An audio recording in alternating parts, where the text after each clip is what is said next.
It's time for AggroChat, the official podcast of the Tales of the Aggronaut blog and stalwart gaming community, where we talk about stuff and things, and the stuff about the things, and sometimes gaming. I'm Belgast, and let's start the show. Hey folks, it's that time again. Time for another episode of AggroChat. This is episode 257. Tonight I'm joined by Ammo. Hello. Ashgar. Hello. Kodra. Hi. Tam. Hey. And Thalen. Hello. Yeah.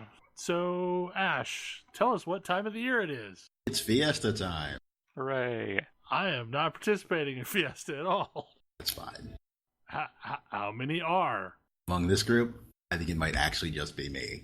Might be. That's kind of sad. Like, there's a lot going on right now, though. There is a lot going on right now. I keep thinking they need a version of Final Fantasy V for the Switch. That would make it probably more enjoyable. I mean, how many times have you played that game? Do you really need to buy it for something else? I mean, I probably would. Like, how many copies of Symphony of the Night do I own? Mm-hmm. I think all of the copies of Symphony of the Night. Do you own the PS4 one now? I do. Because I don't know why, but I did. Because it's there. Anyway, annual charity event, Final Fantasy V Four Job Fiesta, is going on right now until the end of August. Register on fourjobfiesta.com using Twitter and play a slightly randomized version of FF5. In other words, the normal version of FF5, but your job selection is randomized. Are there any new weird rules this year? Not that I could tell. They separated last year's Void and Advanced into separate options now, so you can have the GBA jobs without throwing one of your jobs into the pit at the end. But other than that, it looks the same as it mostly has. How fast do the runners end up doing it this year? Just over 10 hours, I want to say, for the fastest one. What were the jobs? White Mage, Berserker, Beastmaster, and Dancer, I want to say. I guess Dancer is good of that list. White Mage is good. In the non-mobile version, Beastmaster is also good. I guess White Mage does solve one of your problems at the end of the game. And White sometimes Mage it solves feels... all of your problems at the end of the game. I mean, white mages can break rods, right? No. Oh, they can't? Mm-mm. No. Oh, that's sad. What mages can do instead is cast Holy and cast Shell. Those two things combined mean that they solve all of your problems. Isuna helps too. I don't actually remember what they got for their fourth job. But somebody kicked in $3,000 during the pre-registration period to basically just assign the jobs of the runners. Well. So what modes are you playing it on? I just went with the advanced job, so I'm going to have to clear all the tablet dungeons to get my last job. It's the only special thing I did. Risk this year? No. I don't do that. You did it one year, right? Did it 1 year. I got double Berserker 1 year. Did you beat that? And as I did. But as a result, I don't do it anymore. I mean, I guess that's fair. Yeah. Double That Berserker entirely seems like reasonable. bad times. Seems like really bad times. I mean, a whole bunch of fights are just on autopilot, so you start them and either you win or you don't win. Here's hoping. No, it's fun. I would encourage people to do it. If you do it and tell me you did it, I'll put $10 in if you can tweet to me your victory. Ash really likes to give $10 for victories. Like, it's a thing that he really enjoys. Please So don't you bankrupt me. You should totally Not that I had to tweet pay a some whole lot victories last out. year. Anyhow. So, one of the topics that bumped from last week is painting is magic. OMG. It's magic. I assume this is contrast paint we're talking about now. Yes. So I woke up early last week, went to the store, picked up contrast paint. They got in more than they were expecting, which was great because I was able to get just everything I wanted. This is the new Games Workshop paint. Yeah, this is the new Games Workshop paint. And wow. Like, Ash was there watching me as I was just futzing around with various colors and stuff, and it looks really good for almost no effort. I mean, at one point, I sat down with a Dark Angels, like, lieutenant captain character, and just, threw some paint on there, and, like, 15 minutes later, basically done. So basically, this stuff is like the paint and the ink wash are just all in the same bottle somehow. Yeah, they're really really thin wash meets pigment, and I basically all I did was I took a paintbrush and slathered it on. Right, and made so, but you're base coating it first, right? In the color that you actually want it to be. Well, under, wait a right? second. No. Priming it. all I'm doing is priming it. Okay, Like and it's actual somehow magic. applying the color and the wash at the same time. Yes.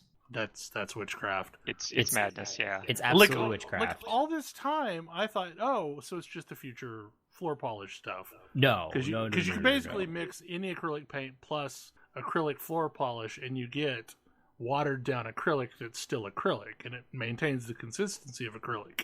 Yeah, but that's not like, what's going on here. Like they're somehow letting you paint, and this is madness. Yeah, like the main thing was I realized I needed to change my priming method because I'm in light colors. yes, you prime in very, very light colors. So I need to get rid of my black primer. So what I was doing was I was using black primer. I was using black primer, and then I was using a white spray to like I do a thing that's called zenithal highlighting, where basically I accomplish lighting before I put any paint on by spraying, basically priming in black and then spraying white at a kind of an upper angle.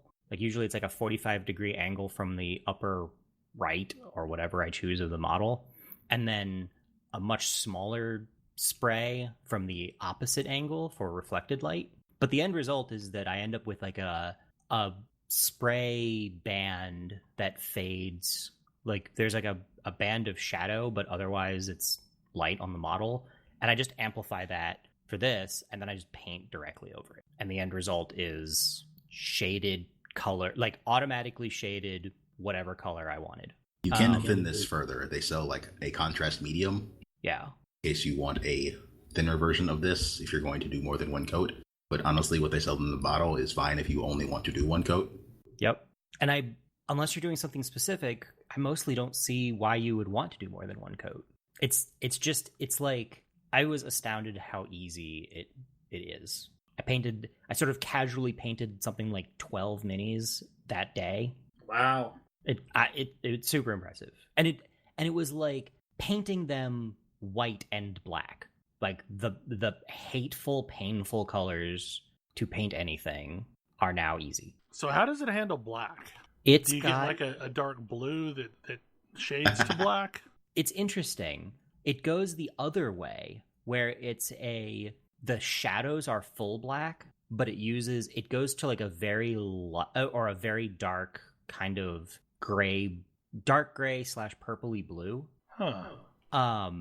But the end result is it instead of it like, oh, you put green on here, so where it's high, like the highlights are a lighter green and then it's darker in the darker green, it accomplishes what black looks like. It looks like black even though it's actually dark gray because it's shaded. It just shades itself. But it also means that it's much less flat. This is madness. It's super madness. I watched a couple of videos on how it works. On just like, I watched a video. The thing that sold me on it was I watched a video that was some professional painter who was like, "I've never tried these. I primed a mini. Let's see what happens." And I'm gonna paint this mini until it's done.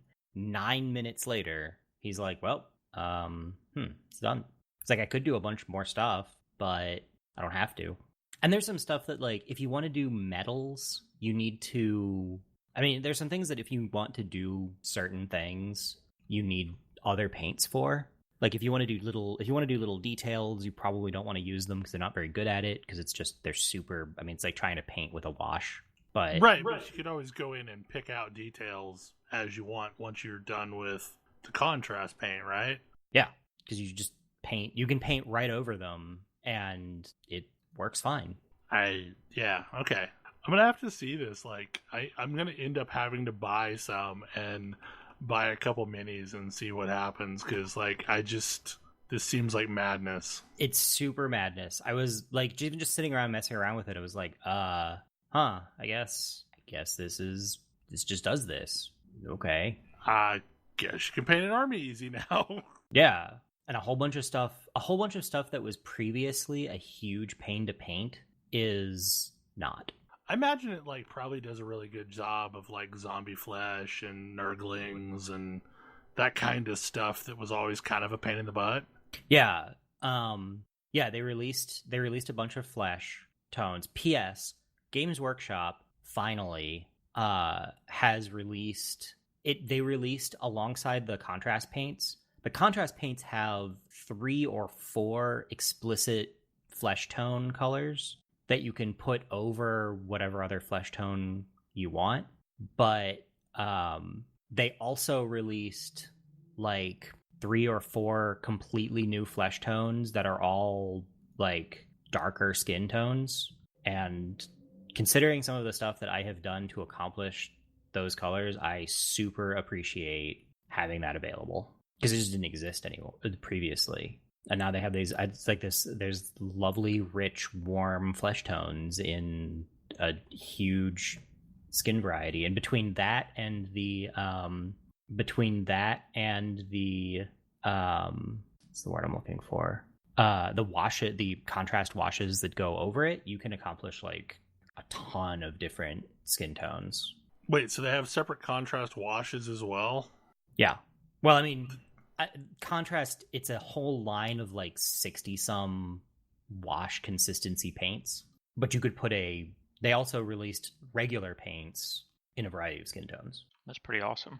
Which is great. Like you can accomplish a really wide variety of people now, which was super cool. It is no longer, not to put too fine a point on it, the color palette of Eastern Europe. Yeah. But it's sort of indicative of the continuing Games Workshop would really like to make all of their games super accessible in every facet. And this just drives that home. It's like, hey, do you want your mini to look good in colors? Paint it, spray it with this, use a brush to color mostly in the lines here, let it dry. Looks good. If you want to do more stuff with it, you are welcome to, but you don't have to. It looks good just that way.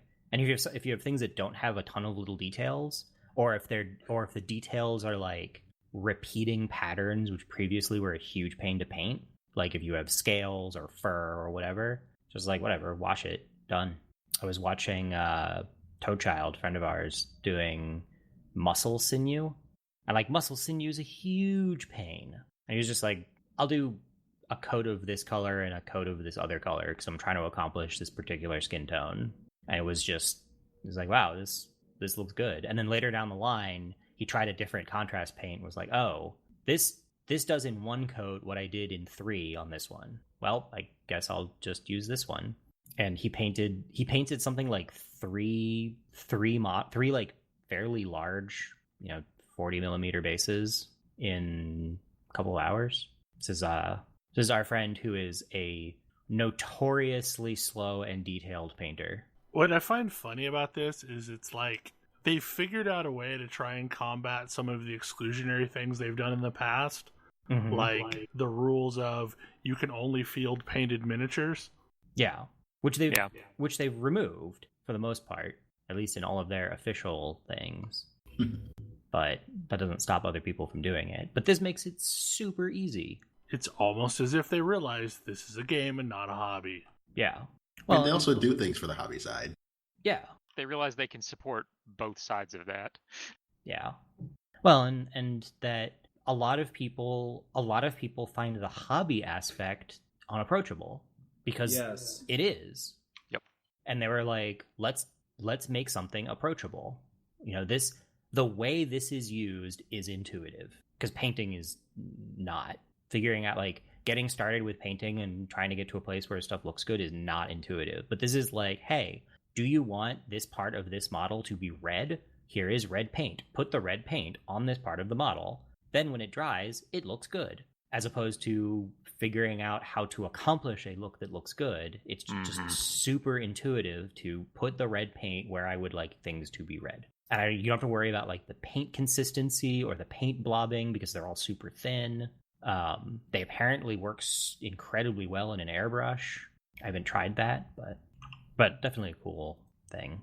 I'm a huge fan. I'm glad that they're making that unapproachable part of things more approachable. It's super satisfying to... I just doodled around with some paint on a mini, and then I look at it when it's done, and like that, it gets you to that point where you look at a mini and you're like, hey, this is done and looks pretty good, like super fast. And it leaves you space to, unlike a lot of other painting things I've seen, it leaves you space to, if you want to go back and touch it up and give it additional details and so on, you can do that, but you don't have to.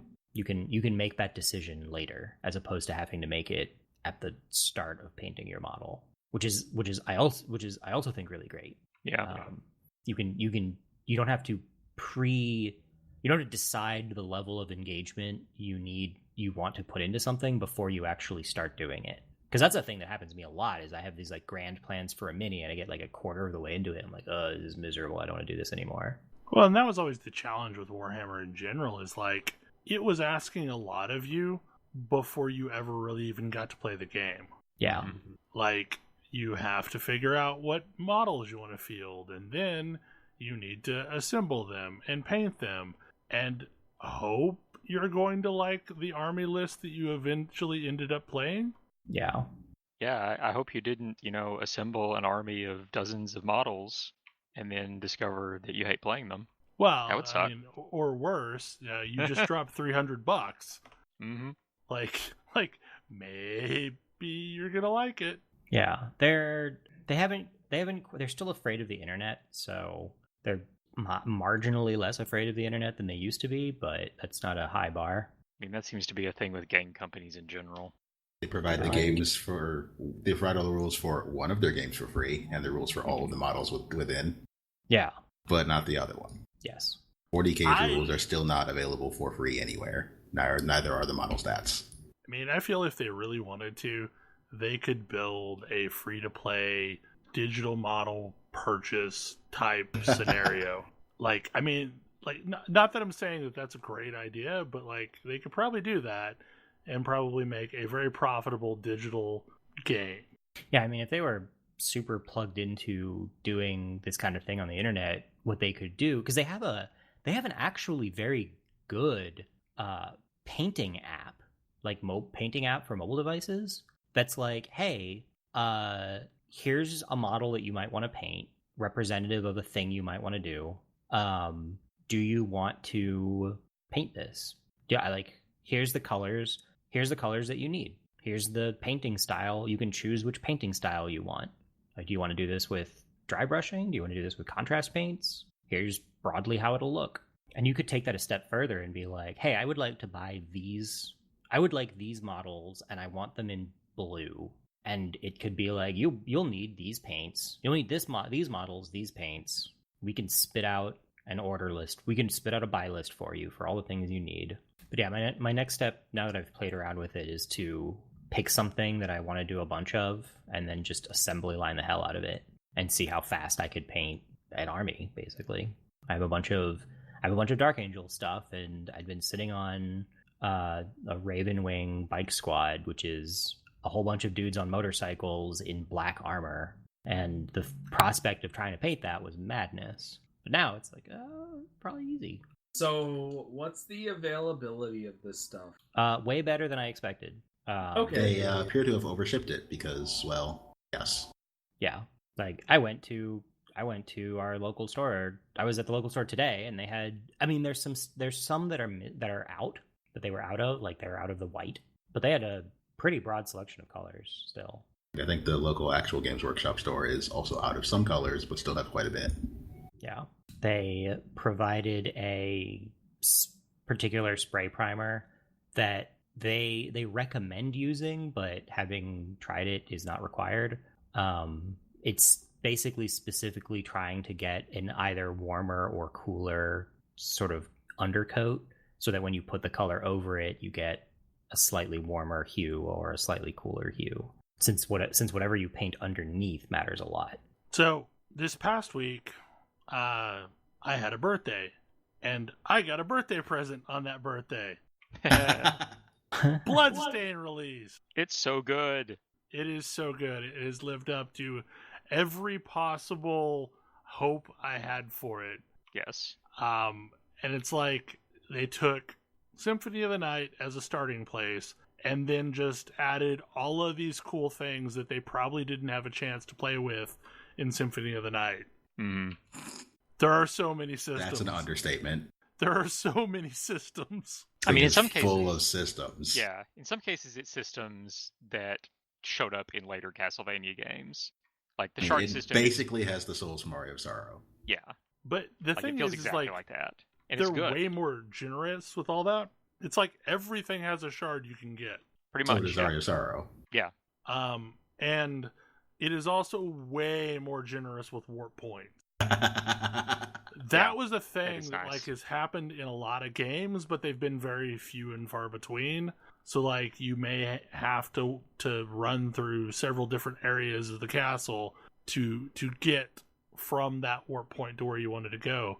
And for the most part, it seems like every major area has a warp point. Yeah. Todd the Killer Barber is amazing. Just saying. The game has a beautician. He just wants to cut your hair. So, Makeover. I have not played this game yet because I have been busy with other things. Ash, is this a? How does this compare? Because you're telling me it's better than Symphony of the Night, and normally that would be like, oh yeah, I'm definitely going to play that. And to be fair, I'm definitely going to play that. Yeah. But I now have a new gold standard in Metroidvanias. Hollow Knight is definitely not using these, like, Hollow Knight is different enough from this game and from Castlevania games. I have no issue recommending this one as well. Okay. It is different. It is very good. I have not played as much of it as I would like to. Yeah, I mean, I'm 25%-ish completed. Map completed. I was going to say, Yeah. what's the maximum percentage? Mm. I don't know. I don't think any other game does that other than Your Madness. Although, I would not be surprised if they do an upside down castle. I was going to Was say, gonna was say, it- Symphony was of the Night's finished with 200%. Yeah. I mean, And then people, some. Actually, it finished with specifically like asked. 210%, I think. Yeah. Yeah. People asked, "Is there going to be a mirror castle?" And they said, "We want there to be secrets. We're not going to tell you." So maybe there is. And Portrait of Ruin Yeah. ended up with 1600. Mm-hmm. Yeah, Got I don't kinda know. silly. Like I am at 25% map completed. I think I have taken out. So like it's kind of hard to count bosses, but I think I've Mhm. taken out 5 or 6 somewhere in that range. And I just unlocked a major new area after a very frustrating area. Because I found the clock tower area with Medusa heads. Because there must be a clock tower. There with must be a Medusa clock heads. tower area I with hadn't found Medusa that yet. heads. How do controls feel? Really good. And Have you played Symphony of the Night? Yeah, I have feel played like Symphony of the Night. I actually feel like Symphony of the Night has a lot more lock-in. Like, you commit to Yes. your moves. You absolutely commit Yes. to, especially your attacks. Yeah, this is not This an air is- dash move or air dash type game. yeah, like weapon speed matters a lot. Okay. Yeah, but here's the thing: is like you have an obsessively wide variety of weapons. Yeah, like you can find something that works for you You for a can given situation. wield a gun. You can wield a whip. You can wield boots, which are basically just giving you kung fu moves. Mhm. Does something let me make this game more about mobility? Not really. No. This is not a Okay. mobility game. Okay, I should know that going in. Yeah, this is not a mobility game. Like this is, I mean, it's a more traditional Castlevania Metroidvania It's more on game. the Castlevania rather Yes. than the Metroid part. Yes, Well, this I is mean- you gain levels, you find pieces of equipment, and upgrade your equipment, and yeah. I feel like Metroid is also not really a movement game. More Like, movement than not- combat, though. Castlevania is heavier on the combat. Yeah. I mean, you do have movement methods that unlock new areas, but it's like this is movement as a way of unlocking something, not movement as a way of adding it to combat. Okay. Yeah. That is a reasonable thing to say. I mean, Yeah, you're not like, going to be bouncing on people's heads or stuff. I Like that. do like that movement unlocks areas. That is a thing I like in Metroidvania. Yeah, about 20% in, I got double jump, which was a big change in the way that movement worked. And there's another thing that I've heard of that I'm kind of working towards, but it's going to open up new areas too.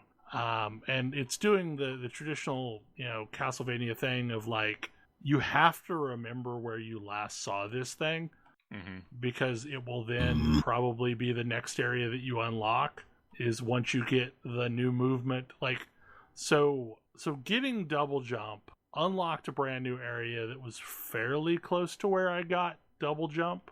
So it's not like it was back at the beginning of the game.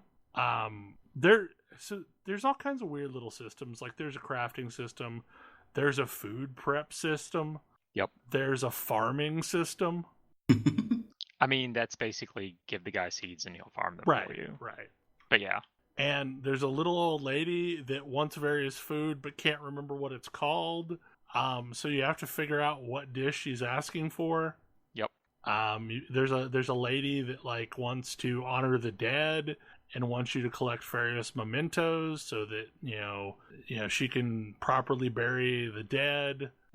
Which is bring her a certain piece of equipment. Right. Yeah. Like there's a lady who wants you to do a lot of murder. Yeah, and that one is a thing that you should always go back and get new quests, because you never know when you're going to encounter the mob that you never know wants when you it's to kill. murder time. Yeah. Yep. Yeah. I've done a lot of farming of stuff. Yeah. So you basically will find a screen where you've got a single spawn or a couple spawns of the type, and then just kill them over and over and over until they drop their shard. I want you to realize that you are not selling me when you say there's a lot of farming. You don't have to, but it's just like Symphony of the Night, items have drop rates. And so, if you want a particular thing or multiple of a particular thing, you need to figure out what it comes from and go kill that thing until what you want drops. But I will say, the shard drops are really nice because you can collect multiple of the shards. And I haven't figured out a reason for having multiple of the shards other than the fact that the shards sell really well when you have multiples. Now, up to 9 shards is supposed to improve the power of the ability, and then beyond 9, you should just sell them, as I understand. Okay, yeah, I did not realize that stacking them gave you some power. I knew improving them with the alchemist improving made them work better. Tends to make them have more coverage or create more of a projectile or stuff like that. There's a lot of times where I have gotten a shard and I'm like, oh, this is the new best thing. And then around the corner, I'll get another shard and it's like, oh, this is the new best thing. I've got a thing that basically casts fire along the ground and then it shoots up in a column. And that is currently my new best thing. Now, if you die, do you get to go back to your corpse to recover your shards? Oh, you don't die, lose shards. You go back to a save point. Yeah, you just start from where you saved. Okay. And there's lots of save points. Yeah, there's save points peppered throughout the world. I joke because when I played Symphony of the Night for the first time 2 years ago, I believe I jokingly said it was the Dark Souls of games made in the 90s. Because it felt very much like I can see how Dark Souls was heavily influenced by that game.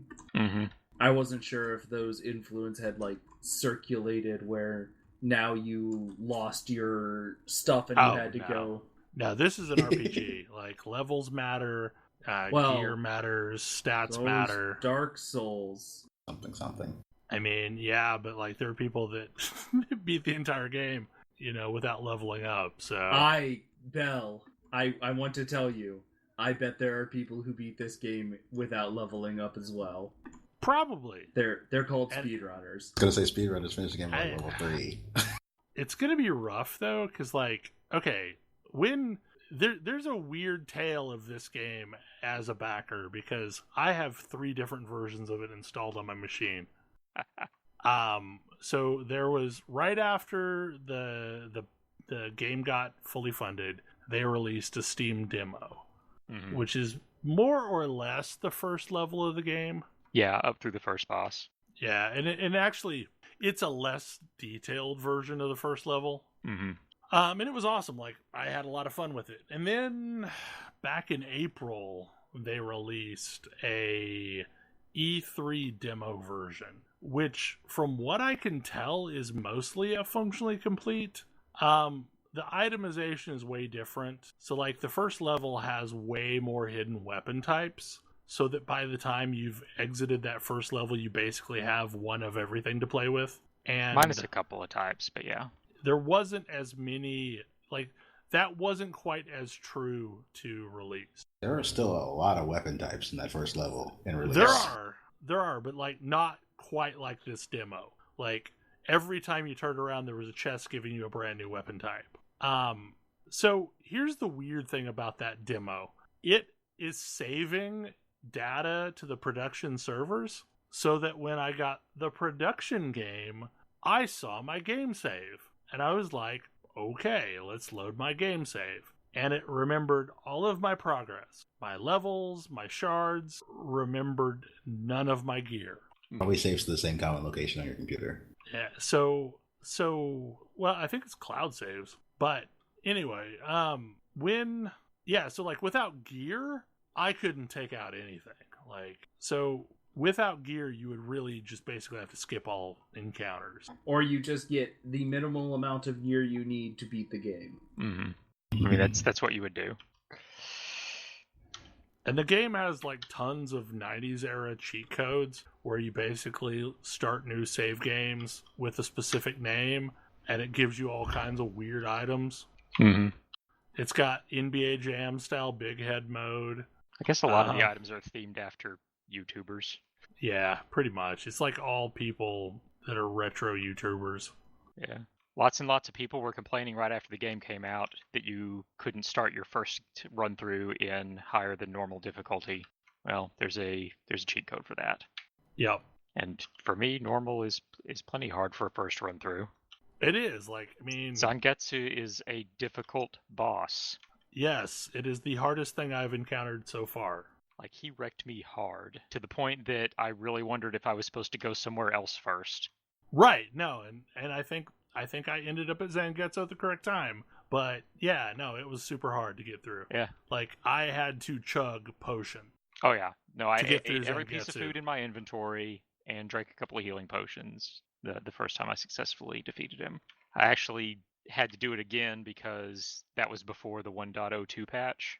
And I didn't want to risk like weird problems due to chests being mistoggled because apparently there was a bug, cutscenes and stuff this time.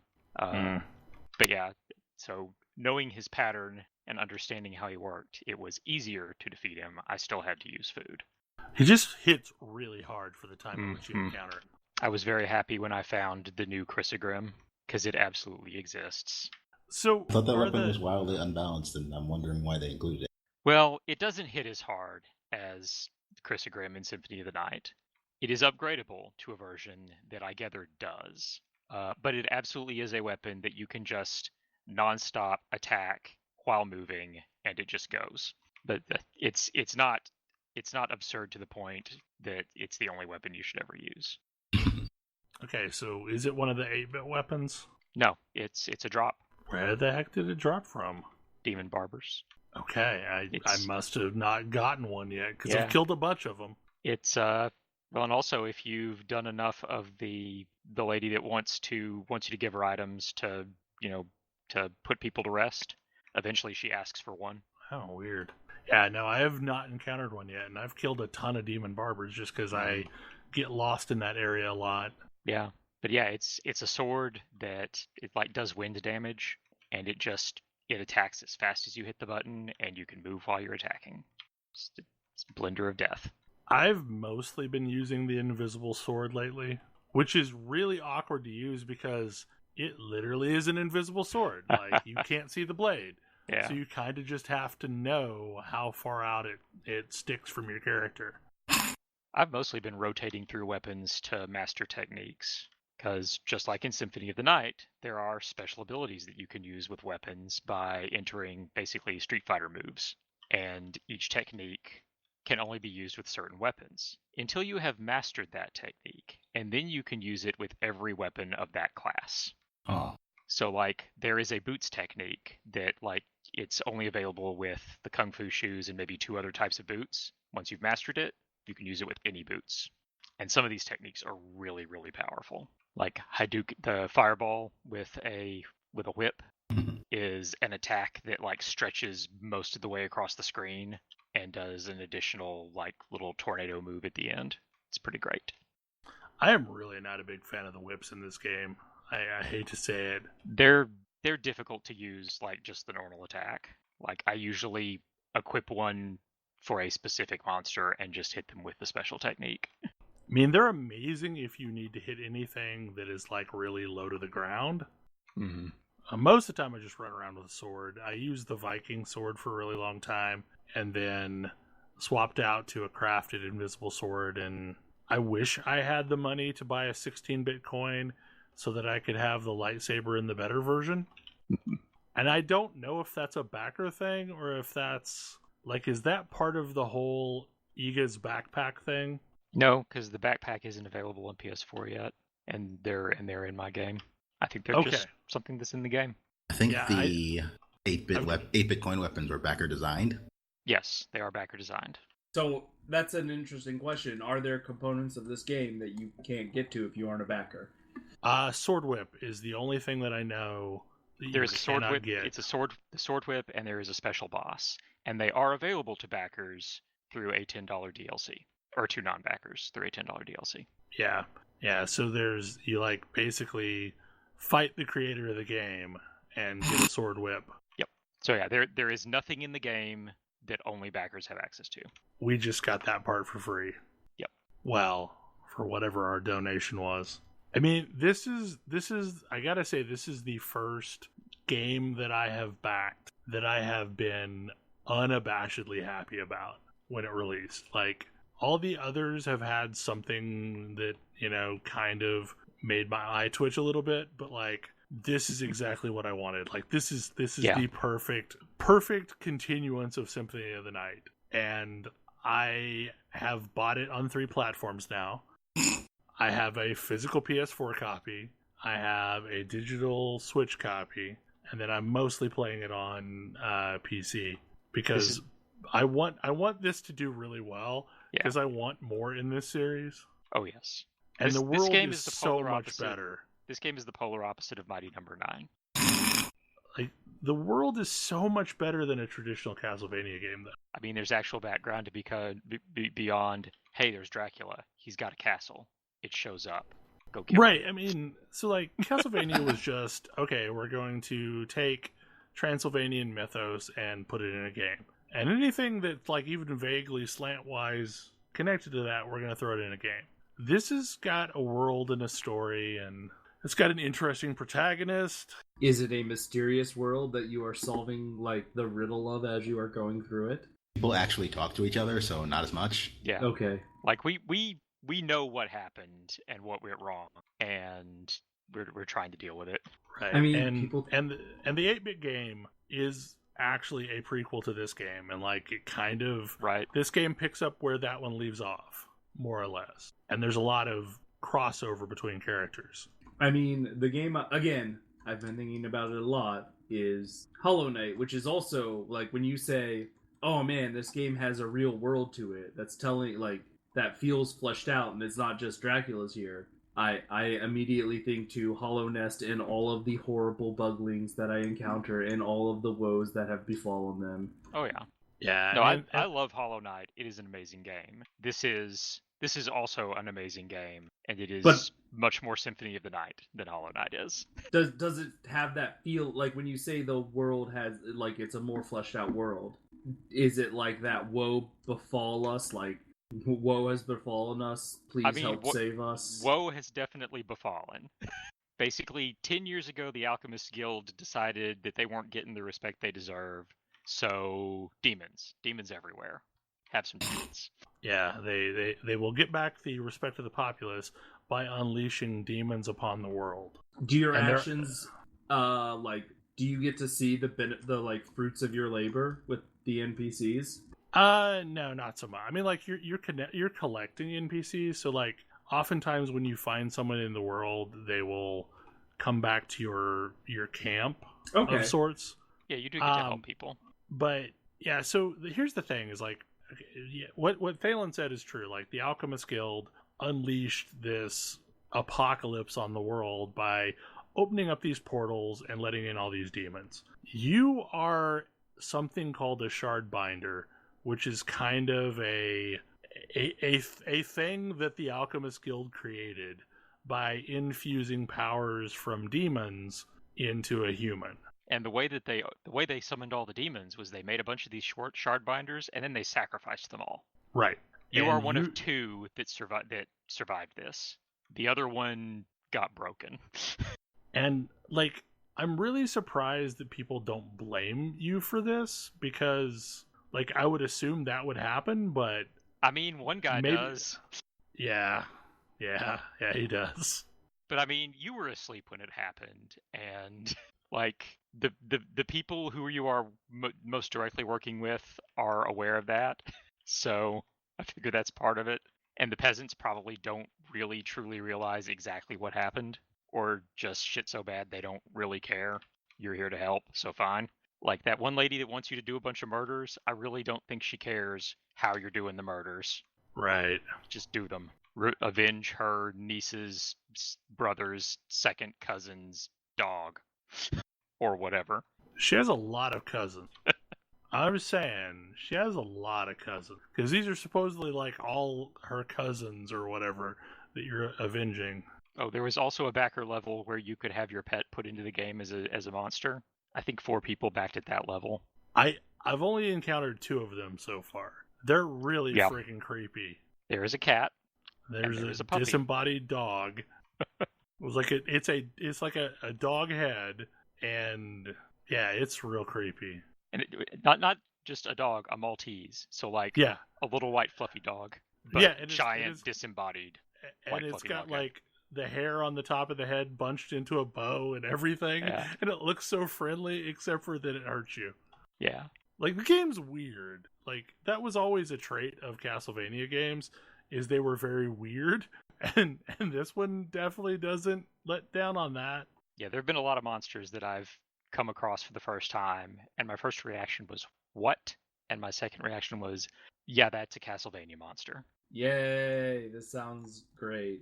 Well, and like the other thing about it though is like if you played a lot of Castlevania games, there is a version of every single Castlevania monster in this game that I assume there's more of them, but like they're different versions. So like there is a Medusa head, but it's not a Medusa. Yeah, but yeah, you can look at certain monsters and be like, okay, this is the equivalent of this monster from Castlevania.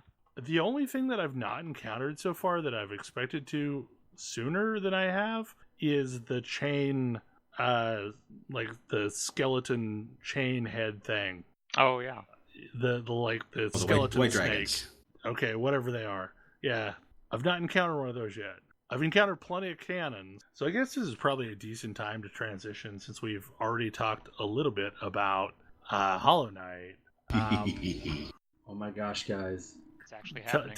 Tell us about the thing. At E3, did you know that there was a whole bunch of Nintendo Treehouses where they got a bunch of people on a couch and played games? And one of them's like a 20-minute gameplay of Hollow Knight Silksong. So, it includes the intro, so we kind of have an idea of what the theme of the game is. The overarching... What?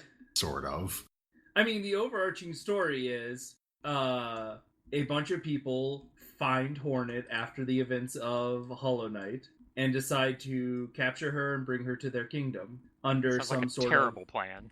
It was an awful plan. Oh yeah, under some sort of mystical thing. And the poem at the start is like it's so good because it's like, yeah, this was a bad idea.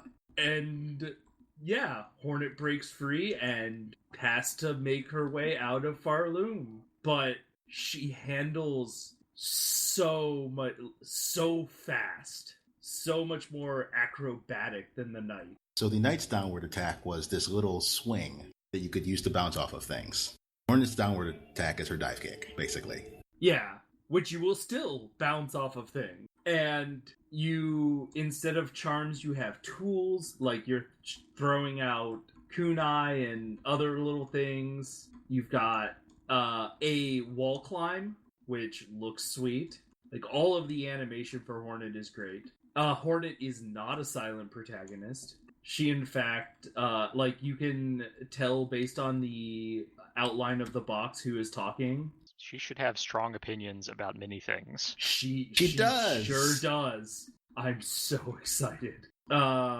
She has a dash, a passive dash. So, whereas the knight basically had one forward movement speed, and you could sort of creep towards it. She has her max normal speed and then a dash, which allows her to dash over hot coals without taking damage. She has a Samus style run. Yeah. The enemy designs that we see in the video are really cool. A lot of them have protective headgear. So one of the ways that you will kind of trivialize the game is once you get good at pogo fighting in the first one, you can sort of just a lot of enemies don't have good answers to that. And so right away we see enemies that require you to come at them direct head on, because if you come at them from above, they take no damage. I'm really curious. And there is a boss battle that they show off that looks frantic and exciting, and it reminds me of an even faster paced version of the Hornet fight that you do in Hollow Knight. Oh, another thing that I actually think is pretty relevant is they've completely changed up the way healing works.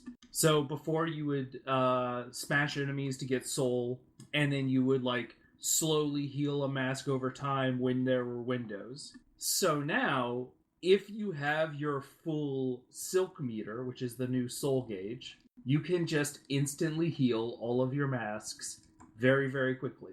It looks like it was only 3. You have to have full gauge. And it looked like it was only 3, so it wasn't quite all of them. But what? Looked like it was only 3, so it wasn't quite all of them. Oh, it wasn't? It's only Yeah. 3?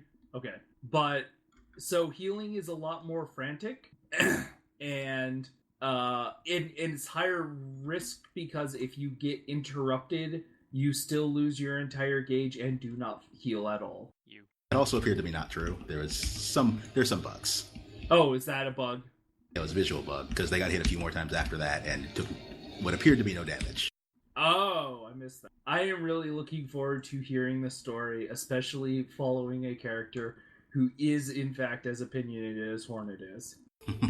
Rather than just sort of being the, passive observer of the world that the Knight was. But yeah, I'm officially so hyped for this game. And they said, what, 2020? Yep. Like everything else at E3. Yeah. 2020 is going to be a heck of a year.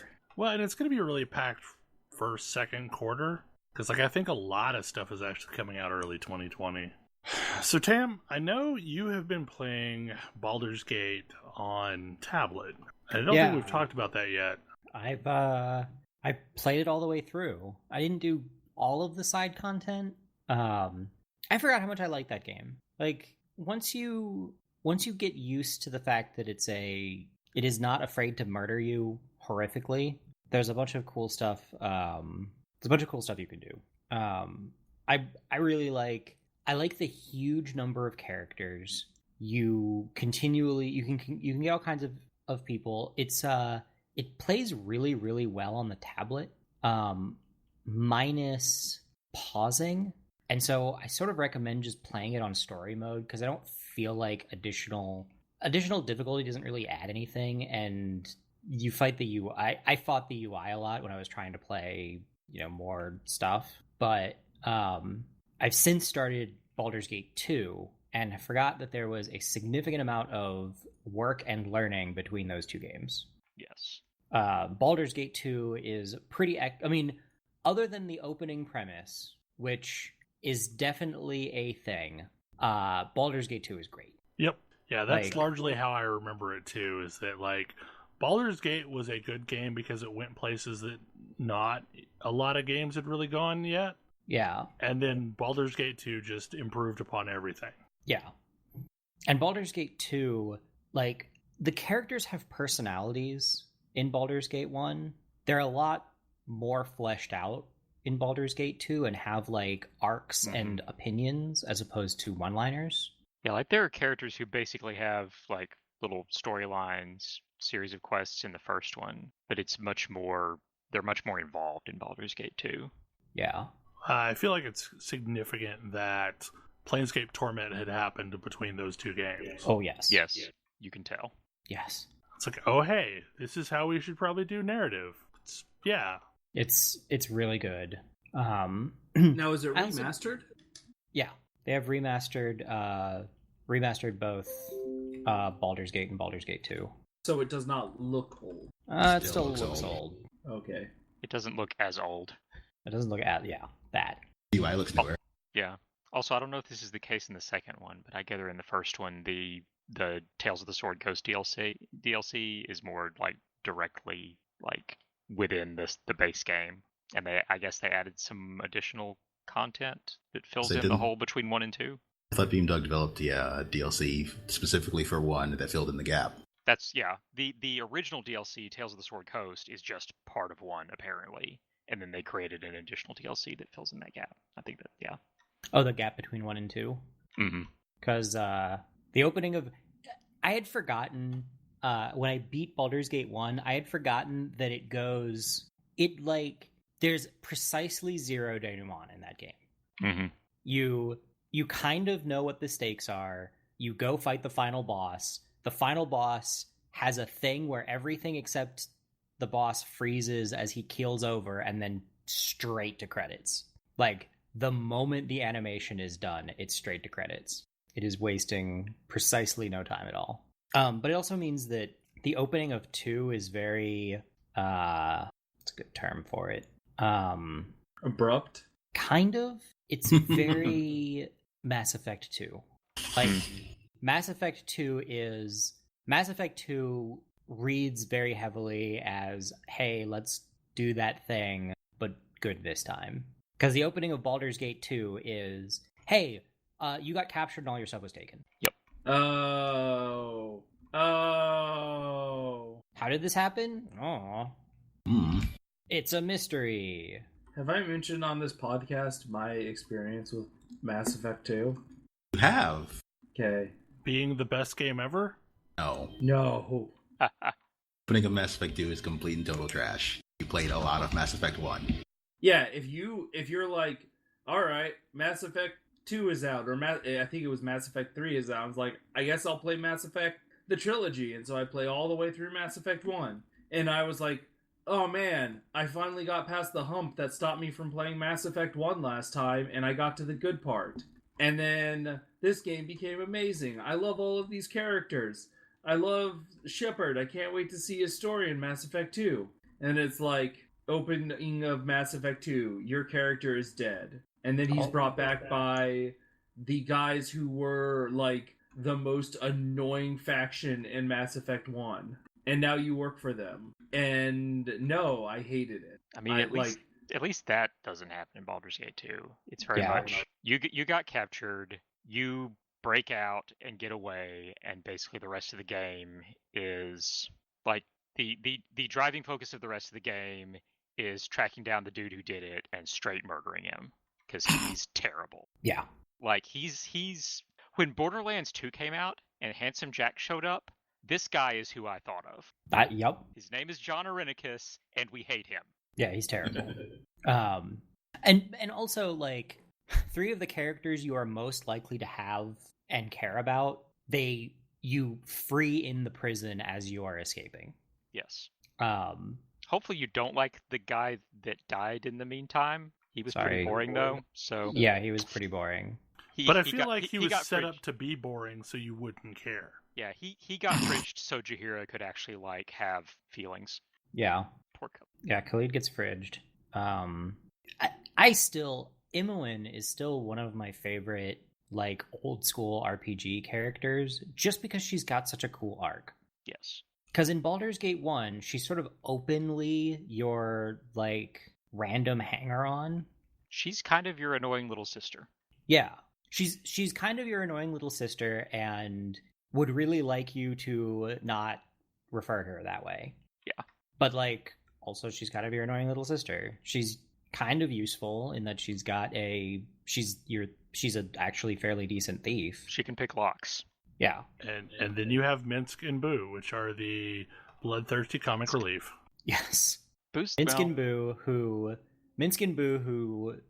set up a who changed the face of the barbarians forever. Yes. Like Minsk and Boo are the characters who have like shown up in comic books. And Go for the eyes, Boo!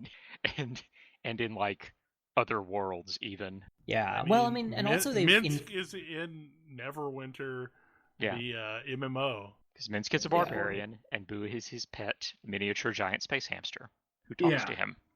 And Ranger. No, he is a ranger. You're right. He's a ranger. You forget it. You tend to forget he's a ranger because he doesn't act like a ranger. Right. It's all this time I think of him as a barbarian. Well, I mean, and that's the thing that I think is really funny is that's how there's so much the effect. It's like, sure, Minsk is kind of a cliche at this point, but previously, but he made the cliche. Yes. Yeah, he made the cliche, and like as a result, he opened up the door for characters with low intelligence being charming and fun, which was definitely not a thing prior to him. And you're kind of like, anytime you have your like barbarian fighter type that's funny, that's basically Minsk. And that shows up everywhere. I mean, there's a character in Dragalia Lost who definitely feels a lot like Minsk. Yep. I would also like to point out that giant space hamsters do in fact canonically exist in D&D. So it is entirely possible that he's correct and that Boo is one. Yeah. You can also get a miniature giant space hamster in Mass Effect. Gnomes use them as a source of power in their spelljamming ships. Because of course they do. And I really like you as the player can indulge or not Minsk as much as you want. Which is always funny. But I love his getting free of the prison shtick, because I guess they gave him a level of barbarian. All of your party members have laughably bad. Remember, this is AD&D, so when you start talking about multi-classing, you're already getting the side eye. Yep. Every single party member you get in that game is some disaster Frankenstein's monster of classes. Yeah. And you can create your own party for that game from scratch, and you will be so much stronger than the like default actually written party members, but the written party members are so much fun. Yes. No. I never did end up playing Baldur's Gate 1. It's a lot of fun. And a lot of the reason it's fun is because of characters that you can have in your party. Yeah. There is an insane evil gnome wizard that is a hell of a lot of fun. Our quest is vain. That guy's actually super annoying. Yeah, he is. He gets tiresome after a while, and then you get rid of him. Yeah. So when I heard Tam was doing this, I was going to join him. The only problem is the Android port of this game is apparently not being updated and is not compatible with the most current versions of the operating system. Boo. So thankfully, Google Play lets you return games, because like I bought it, I downloaded it, and it did nothing but crash on me. Boo. Gross. But it like prompted, like when I was installing it, it warned me that this is not known to be compatible for the latest version of your game, of the operating system. And had I listened to that, I would have, saved myself some hassle. So I guess it is good that Google Play warns you about that sort of stuff. It absolutely still let me buy it. But yeah, buying something on Google Play is like really not a big deal, since you can return it quickly and easily. But I do have like enhanced Baldur's Gate for PC, so I may try it there. Yeah, it's one of those things where there's parts of it that I really enjoy, because it wasn't trying to make its combat like crazy challenging or weird, and so you don't have to be optimized to be functional mostly. But also the enhanced editions have story mode, and I think story mode improves the experience quite a bit, because it reduces a lot of the running around you would otherwise have to do. Because it definitely does have the thing where it's like, oh, you're a wizard, you have 2 hit points, whoops, a house cat murdered you.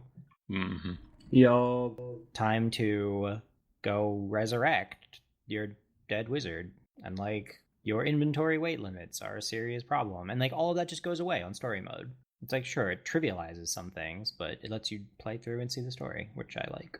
If they have a Planescape Torment Enhanced Edition, I'm going to pick that up and play it. I believe they do. Because that game was mind-blowing at the time. And I bet I'm going to play through it and be like, oh, I can trace like 30 or 40 game series to this. Yeah. Well, and I think they've also got enhanced Icewind Dale series. Mm-hmm. There were 2 games plus expansions in that, and like Icewind Dale itself was a massive improvement over Baldur's Gate 1. And then Baldur's Gate 2 further improved on that.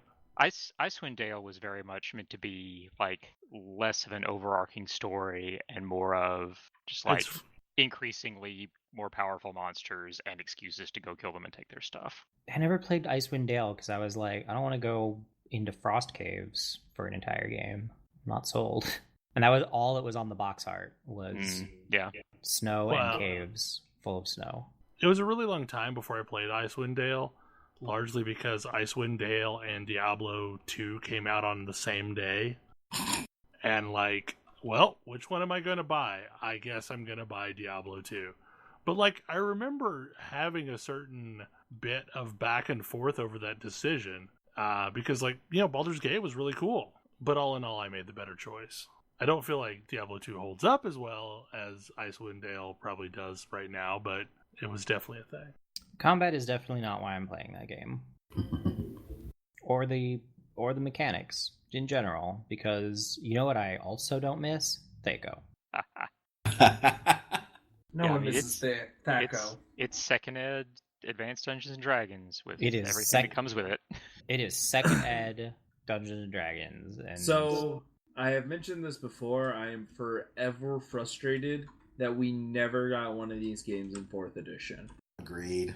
Yeah, that seems like the obvious addition to make one of these games for. Yeah. They made this nice tactical combat system, and then we never got a game in it. Yep. Or even a game even using it. Which is weird because it really would just be fantastic for that. I would probably enjoy it more than I enjoyed 4th edition. I think Neverwinter is not actually a D&D game. Neverwinter is D&D, and it is based on 4th edition. But it is not really based on the 4th edition rule set. It's very loosely. A bunch of the weird terms in that game are a result of it being based on 4th edition. Like your quote-unquote daily powers, which you do when you fill up a super bar. That's a little weird.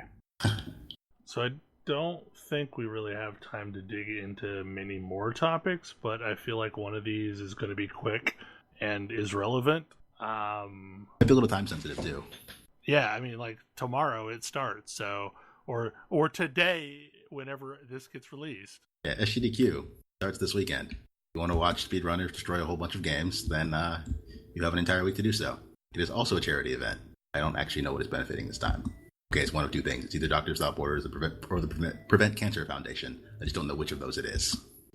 Any speedruns that you would highlight as probably going to be good to watch?